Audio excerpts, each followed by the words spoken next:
Sebetulnya murah dan tapi tidak gampang gitu. Karena murah itu jarang pakai modal kan gitu. Iya. Beda dengan maksiat ya, kalau mau minum ya beli dulu kan pakai Iya, modal. iya. Tapi malah banyak yang suka ya.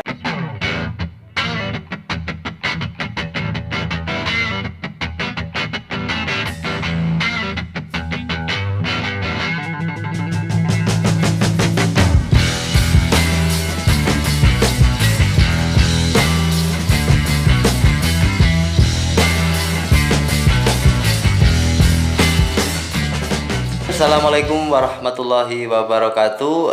Masih bersama Mas Karepe di sini dalam acara Turun Ngopi. Apapun aktivitas Anda di siang sampai sore hari nanti, jangan lupa minum kopi, apalagi ada cemilan, gorengan dan seterusnya. Oke, para pemirsa yang dirahmati Allah, untuk hari ini sesinya adalah kajian Islami yang nanti akan diselip-selipkan kajian secara ilmiahnya kan gitu. Kebetulan kita sudah berhasil memboking ya Ustadz Kopi yang minggu kemarin kita booking, ternyata ini bisa hadir kembali untuk menyampaikan kajian ya Ustadz Kopi. Baik, Ustadz Kopi, alhamdulillah, terima kasih sudah mau hadir di podcast kita, dan apalagi ini kita kontrak ini ya, tapi nggak kontrak mati kok Pak, ini kontraknya kontrak cuman nanti selama sesi materi-materi yang kita sampaikan di sini. Baik, Ustadz Kopi, gimana kabarnya hari ini? Alhamdulillah sehat walafiat ya, mudah-mudahan kita semua sehat walafiat juga. Dan saya sapa dulu nih soulmate, sahabat-sahabat, saudara-saudara saya yang ada di Giza di Mesir. Aduh, subhanallah ya sahabatnya. Yang ada di soulmate juga di Kyoto.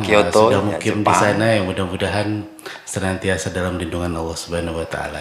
Ya, mumpung masih ingat, saya juga pengen menyapa teman-teman yang kemarin sudah para subscriber, yang ada yang di Amerika, ada yang di Australia. Ya, Anda bisa lihat karena kebetulan di server kita kelihatan para subscribernya itu kok dari luar negeri segala macam. Alhamdulillah, walaupun dari Timur Tengah juga. Dari Timur Tengah ada, dari teman-teman Ustadz ya. Mungkin walaupun ini sifatnya ini cuman sedikit atau parsial, tetapi ini ternyata teman-teman ini respon, dan akhirnya di komen-komennya kan ada kelihatan di server kita.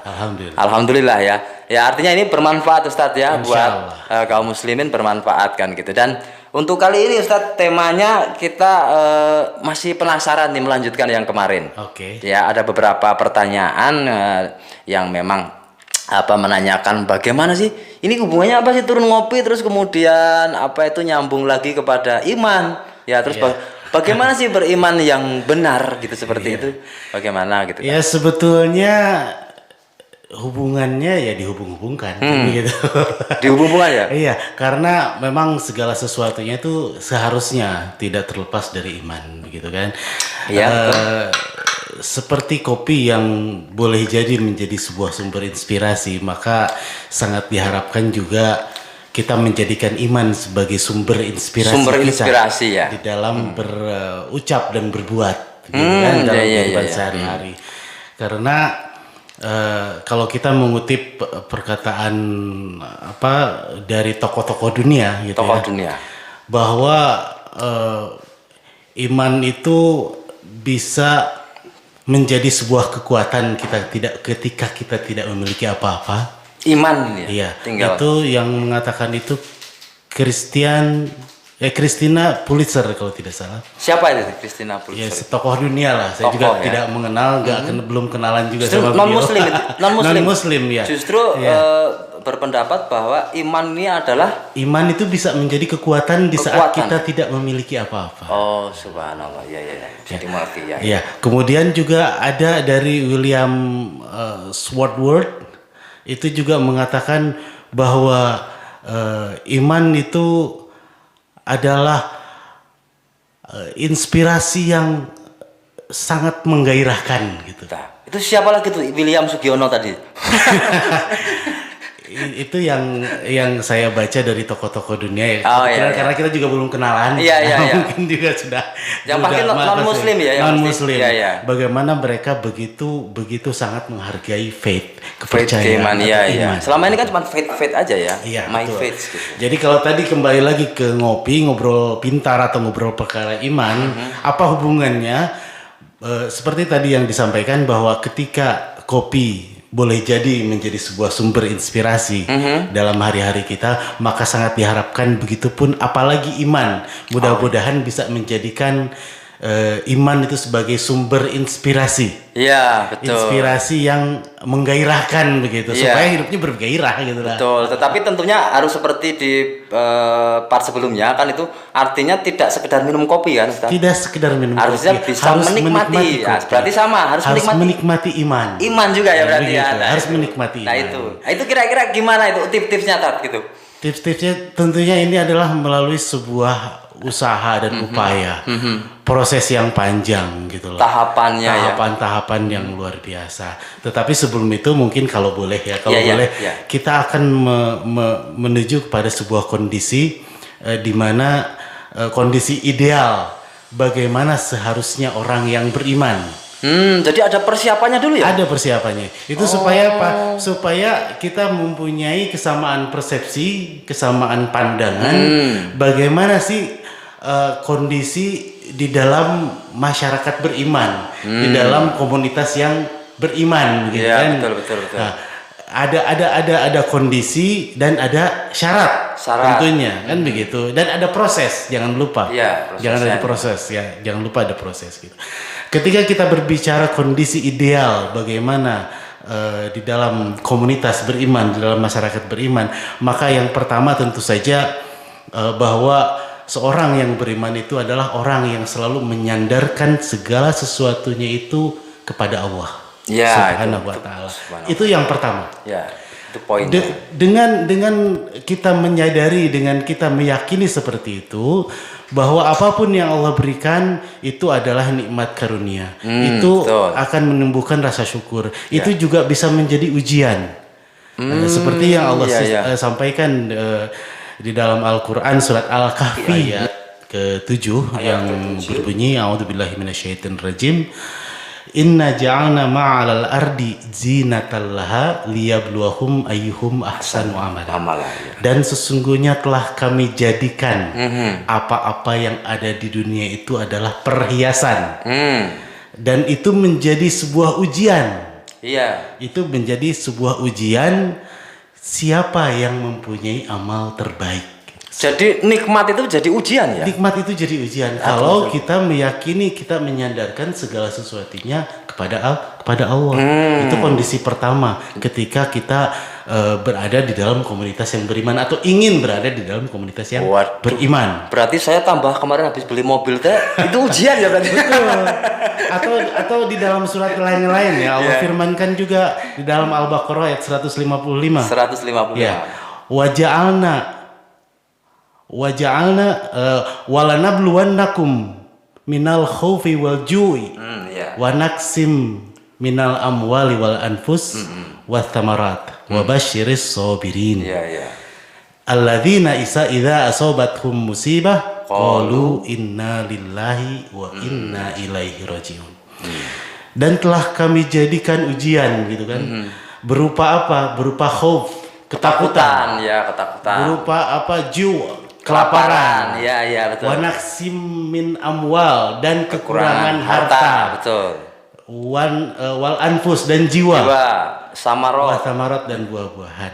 Wa basyir dan kabar, dan itu adalah kabar gembira.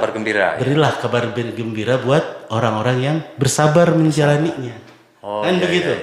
Jadi ketika kita ingin menjadikan iman, menjadikan kita sebagai orang yang beriman dalam kondisi yang ideal, maka yang pertama adalah kita menyandarkan segala sesuatu apa yang kita lakukan itu hanya kepada Allah. Apapun yang Allah berikan kita syukuri. Apapun yang Allah amanatkan kepada kita, maka kita harus amanah. Kemudian kondisi yang kedua, ketika misalnya ini hal-hal sepele ini.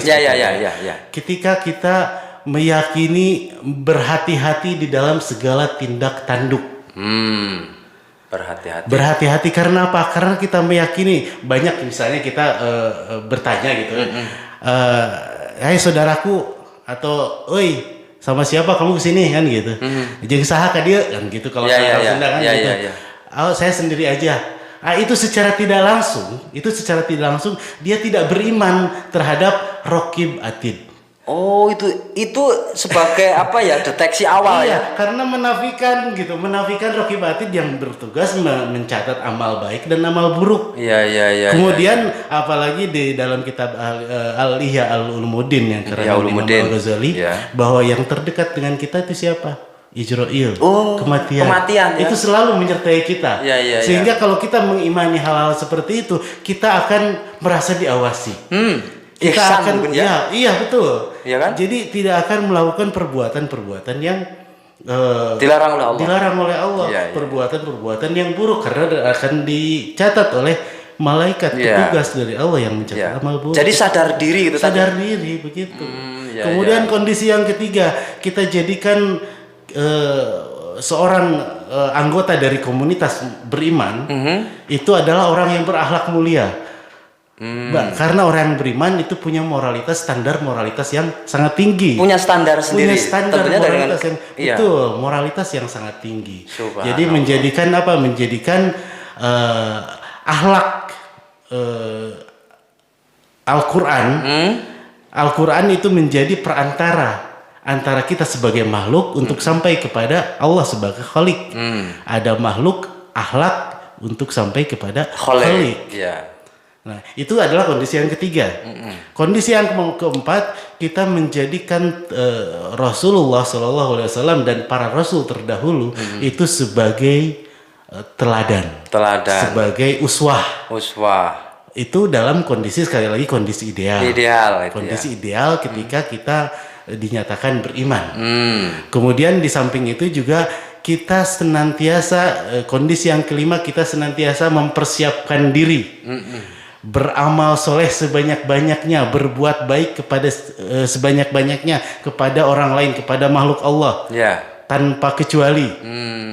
Karena apa? Karena kita tidak mengetahui kapan hari akhir itu tiba buat kita. Oh iya itu. Kan begitu. Artinya kita beriman kepada hari akhir.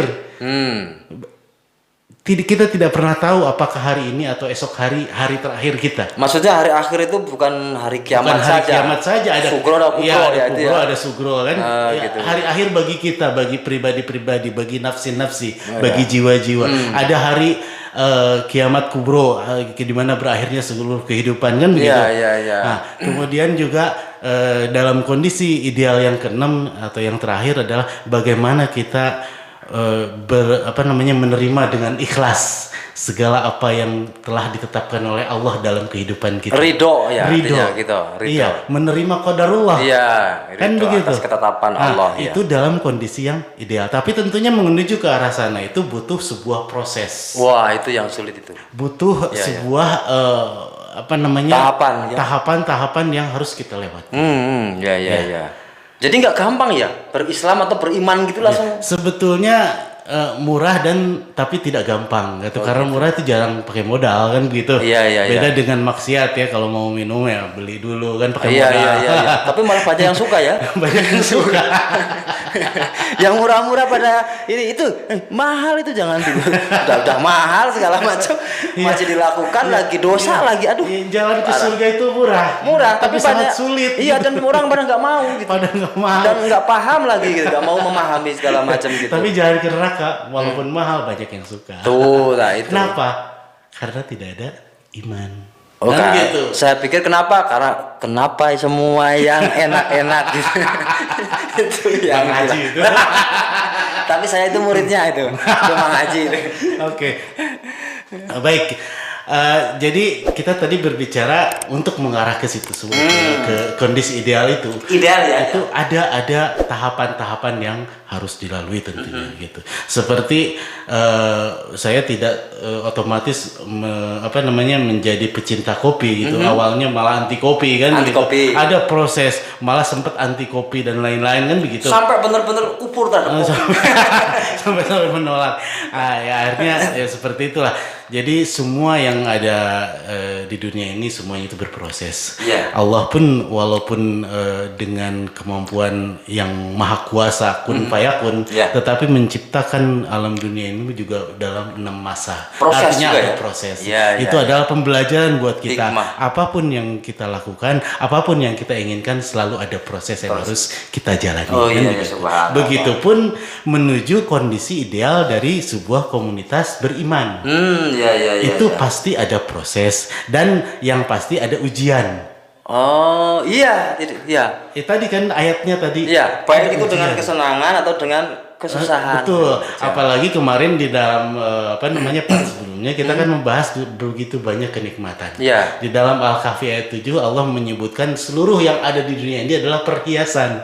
Yang menjadikan perhiasan itulah ujian. Oh, Kan iya, begitu. betul. Jadi betul. hari ini menjadi sangat ironis ketika di masyarakat yang cenderung sekuler, cenderung materialistis, memuja dunia. menjadikan dunia itu Tujuan. bukan ujian. Padahal kata Allah itu adalah ujian. Wah, berarti itu kayak Ayu Ting Ting salah alamat palsu kalau kayak gitu. Oke, para pemirsa semuanya, kayaknya kita kudu turun dulu. Kopinya ini sudah keburu dingin, Ustaz. Kita coba dulu untuk minum kopi dulu. Terima kasih. Assalamualaikum warahmatullahi wabarakatuh. Ciao.